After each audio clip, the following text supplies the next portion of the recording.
the climb. "Weapons!" bellowed Brack at him. "Hard breaks back," added Athrock. "Shit!" Jon let his sticks fall in a tangle, near tripped over them as he ran for his gear. It was a bastard of a call, and Craw couldn't dither on it. But that's what it is to be chief. If he'd wanted easy choices, he could have stayed a carpenter, where you might on occasion have to toss out a botched joint, but rarely risk a friend's life. He'd stuck all his days to the notion there's a right way to do things, even as it seemed to be going out of fashion. You pick your chief, you pick your side, you pick your crew, and then you stand by 'em, whatever the wind blows up. He'd stood by 3 trees till he lost to the Bloody Nine, stood by Bethod till the end. Now he stood with Black Dow, and, whatever the rights and wrongs of it, Black Dow said hold this hill. They were fighters by trade. Time comes, a fighter has to toss the ruins and fight. It was the right thing to do.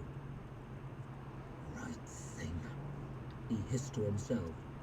Or maybe it was just that, deep under his worries and his grumbles and his blather about sunsets, there was still a jagged little splinter left in him of that man he'd been years ago.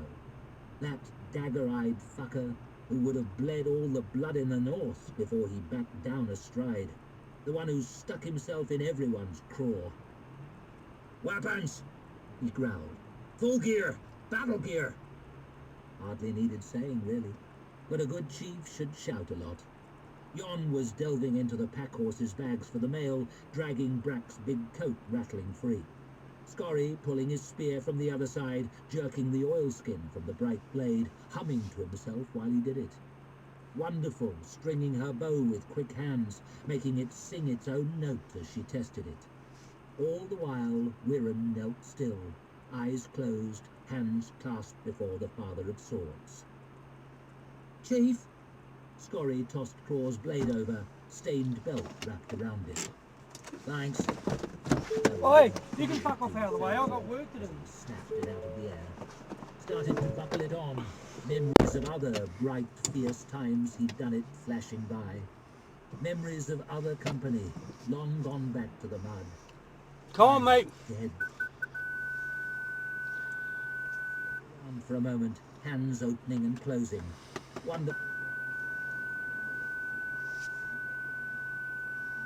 Shafts in his quiver with.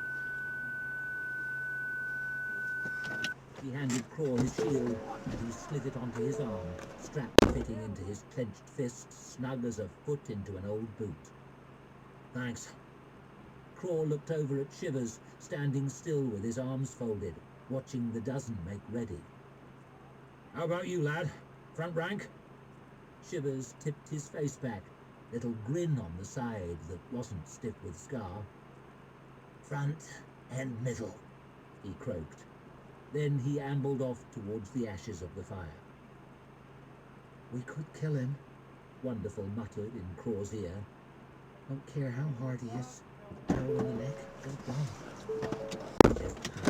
Hey mate, you better fuck off, I've got to get... Messenger ain't always a bad idea. Joking, but only half. Stops him taking messages back. Whether or not he's... I'm not kidding, cowboy, you better fuck off out of the way. Keep hold of the heroes. They're meant to be fighters. A little fight shouldn't get a shit